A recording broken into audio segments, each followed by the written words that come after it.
नमस्कार, मैं सरला रावत सा और आप देख रहे हैं पब्लिक एक्सप्रेस न्यूज। स्वागत है आप सभी का। ईरान पर अमेरिका के हमले से दुनिया स्तब्ध है।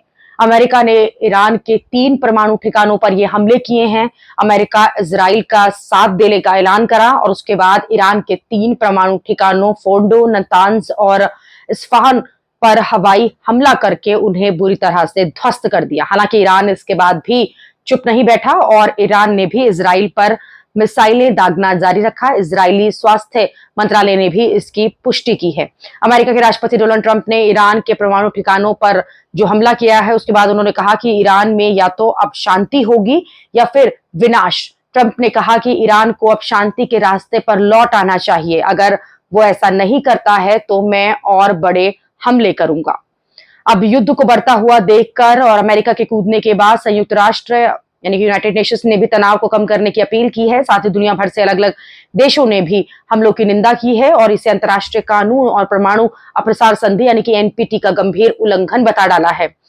दुनिया इस वक्त इस युद्ध पर नजर गड़ाए हुए है। संयुक्त राष्ट्र के महासचिव एंटोनियो गुटेरेस ने कहा है कि अमेरिका की इस कार्यवाही से ये खतरा पैदा हो गया है कि यह संघर्ष तेजी से नियंत्रण से बाहर हो सकता है, जिससे नागरिकों, पूरे क्षेत्र और दुनिया पर विनाशकारी प्रभाव पड़ सकता है। उन्होंने एक ऐसे क्षेत्र में खतरनाक और भड़काऊ कदम बताया जो पहले ही अत्यधिक तनाव की स्थिति से गुजर रहा है। यानी कि गुटेरेस के अनुसार ये अंतर्राष्ट्रीय शांति और सुरक्षा के लिए एक गंभीर और सीधा खतरा है।